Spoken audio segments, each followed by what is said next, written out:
Assalamualaikum warahmatullahi wabarakatuh. Semangat pagi. Waalaikumsalam warahmatullahi wabarakatuh. Bersama saya Yulia Wahyu Lufitasari di Pojok PKRS Podcast Jelajah, obrolan keren promosi kesehatan Rumah Sakit RSUD Dr. Muhammad Saleh, Kota Probolinggo.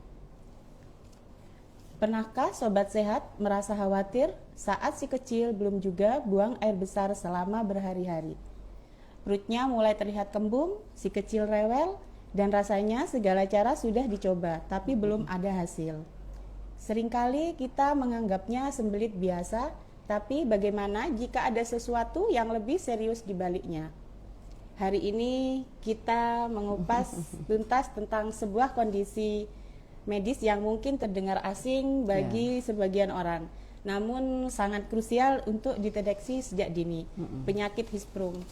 Bersama saya sudah hadir salah satu dokter spesialis anak yang hebat dan keren di RSUD Dr. Muhammad Saleh, yaitu Dr. Novi Rahayu Arianti SPA Konsultan, yang akan membantu kita mengenali tanda dan gejala Hirschsprung. Selamat pagi dokter. Selamat pagi apa kabar Mbak hari Yulia. ini? Alhamdulillah sehat. Alhamdulillah. Kita coba dulu ya. Halo ya Bunda, selamat pagi ya. Alhamdulillah ya Mbak. Jadi saya sangat senang sekali bisa diundang ke sini hari ini karena memang Hirschsprung disease ini sangat penting di deteksi dininya. Seperti itu. Jadi ya kita mungkin berusaha semaksimal mungkin 1 jam ke depan ini bisa memberikan manfaat dan informasi sebanyak-banyaknya kepada ayah bunda sekalian di rumah untuk sebagai salah satu sumber informasi kesehatan dari Rumah Sakit Umum Dr. Muhammad Saleh Probolinggo. Baik sobat PKRS, podcast ini disiarkan secara langsung melalui medsos Instagram RSUD Dr. Muhammad Saleh. Untuk pertanyaan yang masuk di live Instagram akan dijawab langsung oleh narasumber. Yuk kita mojok dok. Ayo. Oke baik, kita langsung aja ke pertanyaan pertama dokter. Dokter, sebenarnya apa sih itu penyakit Hirschsprung sendiri? Oke. Hirschsprung ini berasal dari kata sebuah nama, Mbak. Jadi ditemukan oleh Dr. Harald Hirschsprung.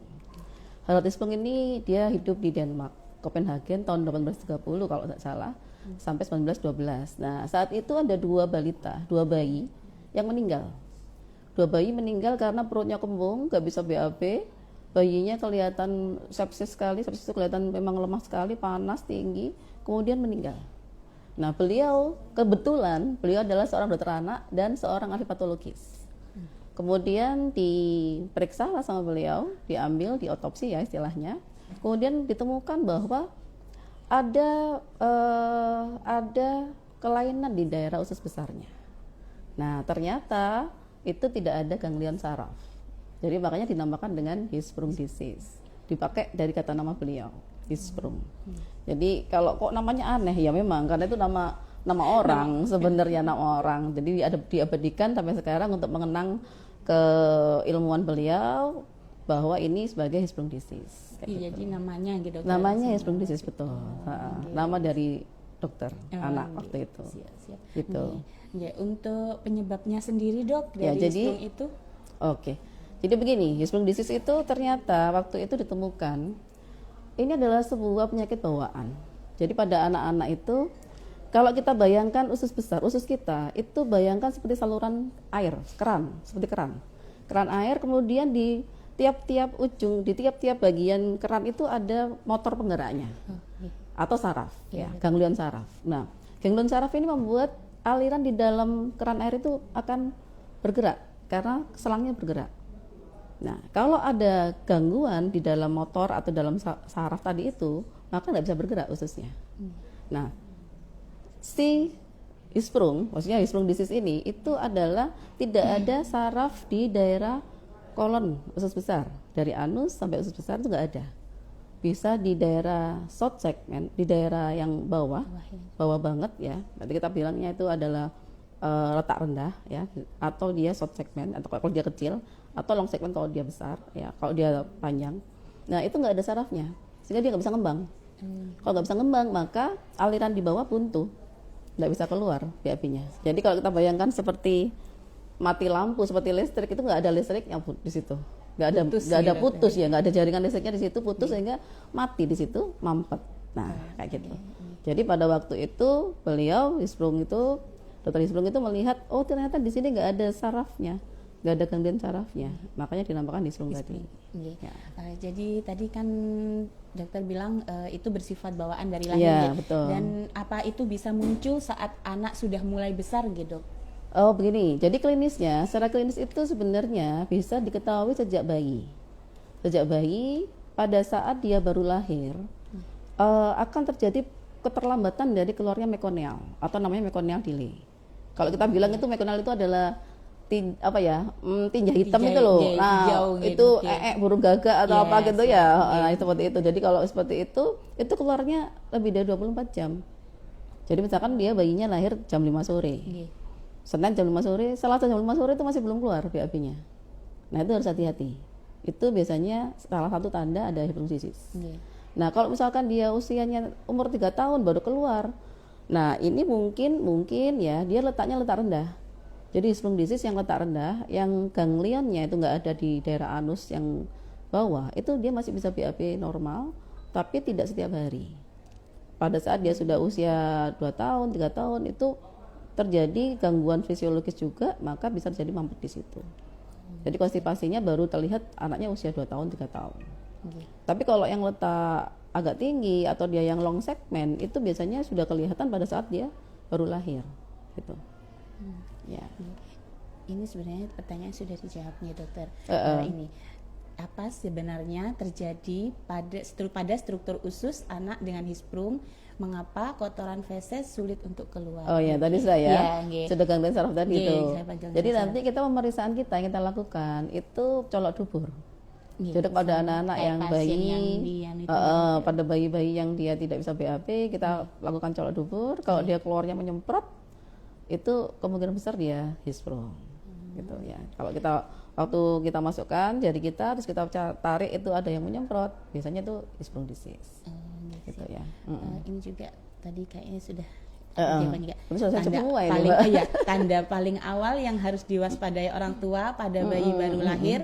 Dan apakah benar jika bayi tidak BAB dalam 24 jam pertama itu adalah alarm bahaya? Benar tadi alarm bahaya, yang betul. Tadi disebutkan itu mekonium itu yang tidak keluar selama 24 jam ya. Itu red flag ya. Jadi tanda bahaya red flagnya itu nanti. Untuk pertanyaan selanjutnya dokter, adakah tanda dan gejala lain dok? Dan apakah ada tekstur feses yang khas pada penderita Hirschsprung? Iya. Baik, jadi kalau misalkan Hirschsprung disease ini berlangsung lama, maka bisa terjadi namanya Hirschsprung associated enterocolitis. Jadi colitis atau inflamasi di daerah usus besar yang terjadi karena adanya Hirschsprung. Berarti sama kayak pasien yang di ruang rawat. Iya betul, karena dia nggak bisa keluar kan, maka dia terjadi infeksi di situ, infeksinya kronis, maka anaknya akan panas tinggi, terus terjadi sepsis di situ, bau kotorannya distended sekali, perutnya bau sekali, BAB-nya karena dia terjadi ada leukosit dan lain-lain yang ngumpul di situ, terus ada bakteri juga. Jadi kalau dia BAB baunya khas lah. Kalau pernah bau enterocolitis feses itu selamanya pasti akan hafal. Iya, itu jadi satu ruangan. Iya, jadi satu ruangan. Ya, jadi karena memang baunya bau banget gitu ya. Nah, kemudian anaknya pasti jelas dia karena sepsis, maka kaunya lemah. Turun banget kondisinya, panas tinggi, kok lemah, mual muntah terus menerus. Nah, bahaya sekali kalau ini sudah terjadi, karena enterocolitis yang berat itu adalah salah satu penyebab kematian paling banyak pada anak-anak dengan Hirschsprung. Makanya itu yang harus kita hindari dengan cara deteksi dini tadi, kayak gitu. Untuk pertanyaan selanjutnya dokter, untuk anak yang usianya sudah lebih besar, balita, bagaimana cara membedakan antara sembelit biasa konstipasi fungsional dengan gejala Hirschsprung sendiri? Jadi pada anak-anak yang paling sering adalah dia tidak bisa, karena dia terjadi inflamasi terus-menerus di daerah kolon, maka tidak bisa menyerap nutrisi dan terjadi inflamasi sehingga dia tidak naik berat badannya. Ya, kalau ininya sama, BAB-nya sama. BAB-nya nanti kurus banget gitu. Kurus banget ya. Kemudian tadi itu sering demam, sering demam anaknya. Terus kemudian sering kembung juga. Kalau yang konstipasi fungsional nggak ada demam. Jadi nggak ada demam, dia BAB-nya memang dia BAB-nya jarang ya, seminggu mungkin 2 kali. 1 kali 2, tapi dia tidak ada demam, tidak ada mual muntah, Kembung berat badannya ini. bagus ya, jadi seperti itu. Jadi membedakannya di sana. Tapi yang paling bagus sih membedakannya dengan diagnosis, Mbak. Nggih. Diagnosis itu makanya kalau misalkan ada anak, terutama anak di bawah usia 3 tahun ya. Nggih. Kalau anak usia 3 tahun ada konstipasi, misalkan dia sudah lama berulang konstipasinya, maka ini usahakan bisa diperiksakan. Karena nanti kita di sini nanti akan secara klinis melihat pakai rektal puse, colok dubur tadi, kemudian dilakukan barium enema ya. Kemudian kita lakukan nanti biopsi ya untuk diagnosis dari Hirschsprung disease ini. Masalahnya tapi kita di RSUD Muhammad Saleh kita belum punya itu ya, tapi tidak apa-apa, nanti saya jelaskan aja. Jadi kalau diagnosis pastinya adalah biopsi ya, karena kita akan melihat di situ apakah ada ganglion atau tidak. Tapi kita bisa melihat dengan satu juga namanya colon in loop atau barium enema. Jadi kita masukkan kontras ya, diminum kontrasnya terus masuk bisa dilihat nanti ada gambaran seperti megakolon. Megakolon itu kolonnya besar ya. Kemudian ada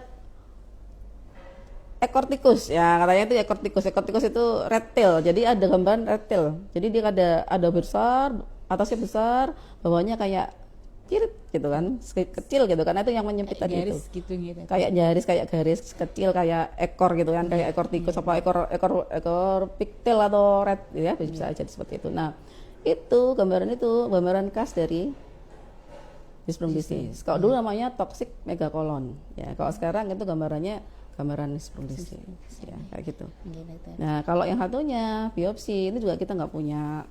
Jadi kalau biopsi itu kita masukkan alat penghisap ya dari bawah, nanti akan diambil bagian-bagian di usus besar di kolon itu, kemudian diperiksa di mikroskop apakah ada dia ganglion atau tidak di situ ya.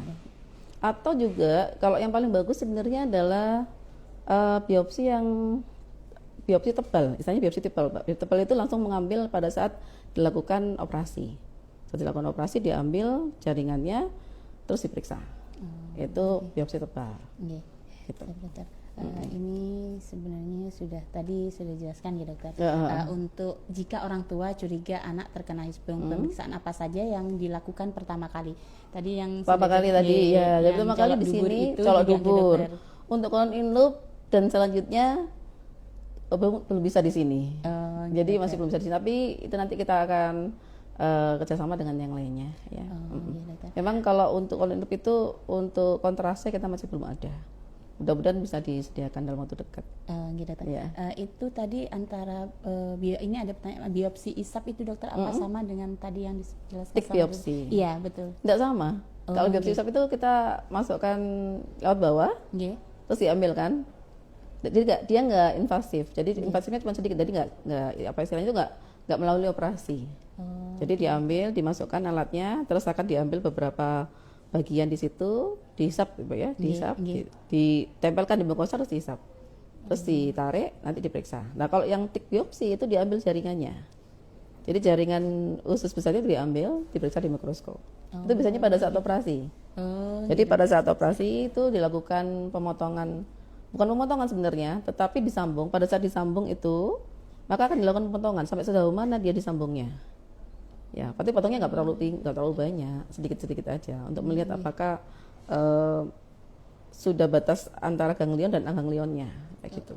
Siap, berarti ini akan pemeriksaan barium enema dan biopsi isap itu merupakan pemeriksaan dokter yang membantu penegakan diagnosis Hirschsprung itu. Untuk pertanyaan selanjutnya dokter, apakah operasi adalah salah satu jalan keluar untuk menangani Hirschsprung dokter, dan bagaimana harapan hidup bagi mereka yang terdiagnosis Hirschsprung itu sendiri? Ya, jadi banyak yang tanya ya. Orang tua itu kan kalau diomongin operasi itu pasti kan takut dulu. Ya, sama kayak saya.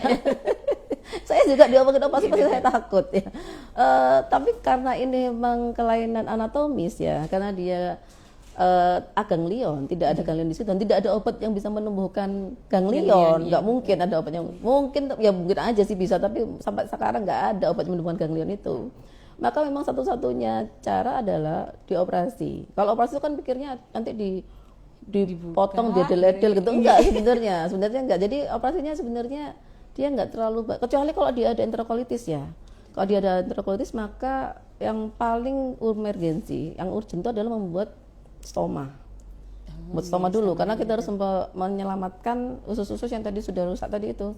Harus dibuat stoma dulu untuk mengeluarkan BAB-nya, kemudian baru di yang bawah baru namanya pultru. Jadi namanya pultru. Pultru itu ditarik itu jadi usus yang ada bagian ganglionnya ditarik ke bawah, didekatkan ke anus, dijahit. Jadi nggak dipotong. Oh, berarti Ya, cuman nanti diambil pada saat biopsi itu diambil titik biopsi itu diambil si biopsi. Jadi sebenarnya nggak dipotong dipotong del gitu enggak.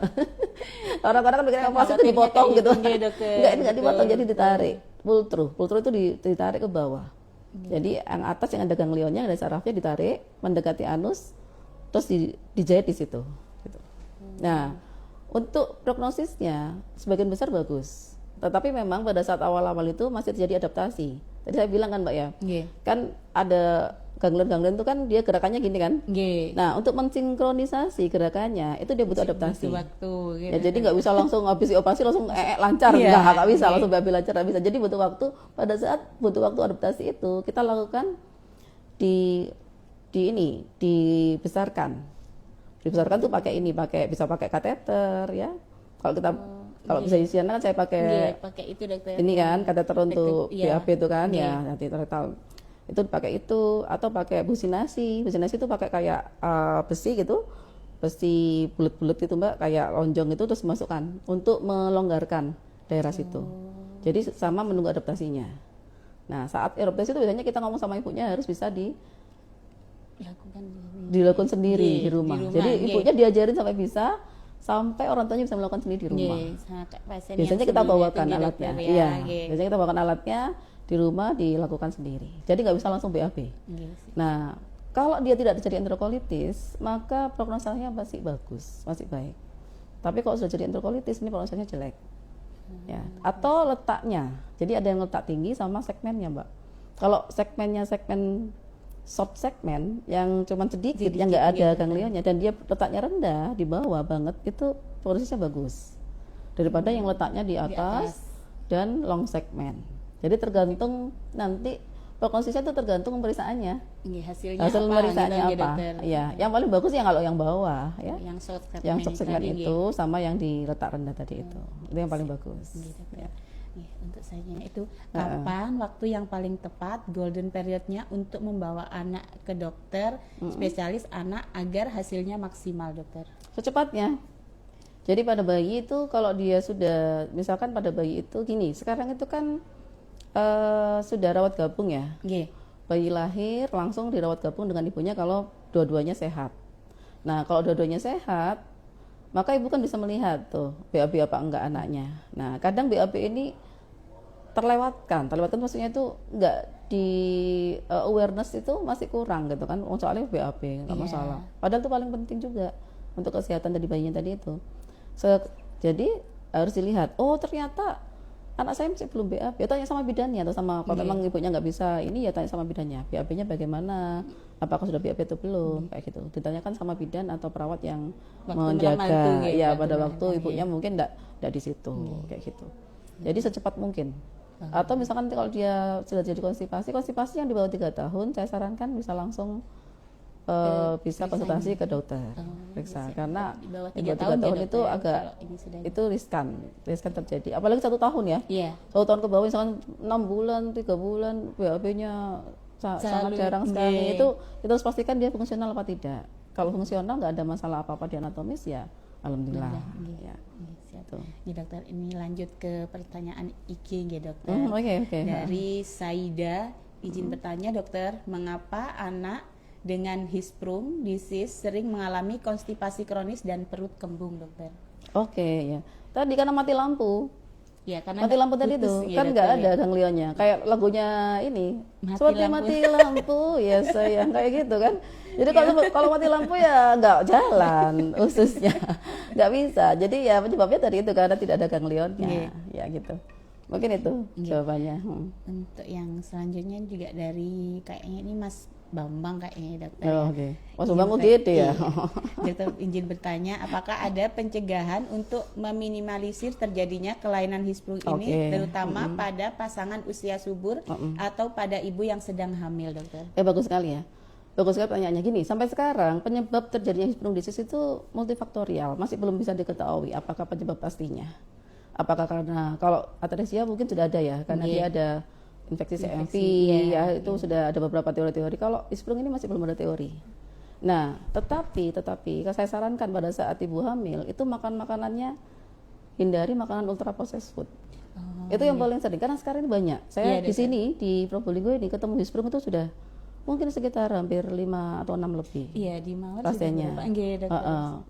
Dan itu harus dirujuk semua karena kita tidak punya bedah anak di sini dan alat diagnosisnya juga nggak bisa. Jadi tetapi semakin cepat diagnosisnya maka semakin bagus prognosis. Untuk pencegahannya tadi pada waktu hamil ya, Makan makanannya makan dijaga, dijaga, dokter. terus usahakan kita kan masih belum tahu dia karena infeksi atau apa, tapi kalau kita lihat dari yang lainnya mungkin aja infeksi Toxoplasma rubella CMV itu bisa berperan juga di situ. Iya, dokter. Maka nanti screening pada ibu sebelum hamil, nggih. pada waktu dia program hamil, promil itu ada screeningnya. Toxoplasma rubella tadi itu. Iya. Kalau emang ada masalah ya, misalkan ada toksonya tinggi, titernya, ya diobati dulu, kayak gitu. Terus makanan juga penting. Sekarang kan makanannya seblak, Iya, junk food, junk nggih, food, dokter. cici itu cilok, cireng ya apa itu ultra processed food sebenarnya. Jadi ultra processed food itu makanan yang diolah secara berlebihan. Itu terbukti memang ada beberapa penyakit yang bisa berhubungan. Tapi kalau Hirschsprung masih belum ya. Nggih. Karena Hirschsprung ini memang masih jarang. Jadi penelitian ke arah sana masih sangat terbatas sekali. Cuman saran saya untuk ibu hamil dan yang mau hamil kayak tadi itu Pemeriksaan, pemeriksaan sebelum hamil, makanan dijaga, lifestyle-nya terutama ya kayak gitu. Karena kita memang tidak tahu multifaktorial Hirschsprung ini. Gitu. Nggak ada riwayat keturunan, nggak ada. Nggih. Kayak gitu ya. Nggih, dokter. Untuk pertanyaan selanjutnya dari Maria Karunia, dokter izin bertanya. Saya pernah membaca Hirschsprung itu sering terjadi pada anak laki-laki. Apakah benar dan kira-kira apa penyebabnya? Adakah tips untuk mengurangi kembung dan konstipasi pada anak, dokter? Oh, oke. Memang benar ya, memang lebih banyak anak laki-laki daripada anak perempuan. Itu 1:2. Jadi anak laki-laki lebih besar resikonya terjadi Hirschsprung 2 kali lebih besar daripada anak perempuan. Memang benar. Untuk pencegahan konstipasinya, ini kan konstipasi bukan fungsional. Ini konstipasi secara anatomis. Nggak bisa dicegah. Yang bisa adalah dideteksi dini. Deteksi dini tadi itu, pemeriksaan tadi itu. Terus kalau ada tanda-tanda meconial delay, ada konstipasi di bawah usia 1 tahun, itu sudah harus segera dipastikan apakah dia fungsional atau tidak. Jadi untuk langsung pemeriksaan selanjutnya itu. Pemeriksaan. Tapi kalau misalkan untuk yang konstipasi fungsional itu berarti tidak ada kelainan anatomis, itu pencegahannya dengan cara banyak. Kalau itu konstipasi fungsional itu ya toilet training, makan tinggi serat, terus gerakan banyak bergerak. Jadi olahraga itu penting untuk anak-anak karena kalau kita bergerak dengan aktif maka usus kita juga bergerak dengan aktif kayak gitu. Jadi itu pencegahan untuk fungsional konstipasi. Kalau yang anatomis seperti ini ya tadi itu pencegahannya pemeriksaan CMV, Toxoplasma rubella, kemudian makanannya pada saat ibu hamilnya dijaga. Gitu. Ya, untuk yang terakhir dokter, apa pesan dokter untuk para orang tua yang mungkin sedang merasa khawatir atau baru saja menerima diagnosis Hirschsprung untuk anaknya, dokter? Oke, ya. Baik, ini take home message ya. Jadi untuk para ayah bunda di rumah, yang pertama deteksi dini Hirschsprung disease itu harus dilakukan. Jadi kalau misalkan ada bayi yang dia tidak BAB sudah 24 jam, makin harus segera dibawa ke dokter anak ya, dokter anak dulu lah. Biar nanti diperiksa dulu di sana, dipastikan fungsional atau tidak ya. Kemudian setelah itu untuk yang sudah didiagnosis Hirschsprung, maka jangan khawatir, jangan berkecil hati. Hirschsprung disease ini sebenarnya harapan hidupnya masih tinggi, masih banyak, prognosisnya masih bagus. Asalkan tadi segera didiagnosis, dideteksi ya, segera dilakukan tindakan. Kalau memang perlu dioperasi tadi saya sebutkan itu kultur harus dilakukan operasinya, atau businasi kayak gitu tadi, rektal jadi development kayak gitu tuh Jadi level menerus bisa dilakukan kalau dia letak rendah, dilakukan sendiri tidak apa-apa, atau businasi kalau dia letaknya sangat rendah sekali. Jadi untuk orang tua yang dengan anaknya didiagnosis hisprum, nggak usah khawatir ya. Ini saya juga menyampaikan ke pasien saya, ada sudah ada beberapa orang kan yang saya rujuk ya ke Surabaya ini. Jangan khawatir, nggak usah terlalu overthinking ya. Kalau pokoknya diikutin aja saran dari dokter bedah di sana. Kalau mau businasi di sendiri, belajar sendiri sampai bisa dilakukan di rumah. Ya, insya Allah lancar kok. Dokter. Ya. Baik dokter, terima kasih kepada narasumber yang selalu semangat dan keren. Semoga selalu diberikan kesehatan sehingga dapat memberikan ilmu-ilmu yang bermanfaat selanjutnya dokter. Demikian Pojok PKRS Podcast Jelajah, obrolan keren promosi kesehatan rumah sakit RSUD Dr. Muhammad Saleh, Kota Probolinggo. Izinkan saya Yulia Wahyu Lufitasari bersama tim PKRS undur diri. Semangat pagi. Wassalamualaikum warahmatullahi wabarakatuh. Waalaikumsalam warahmatullahi wabarakatuh.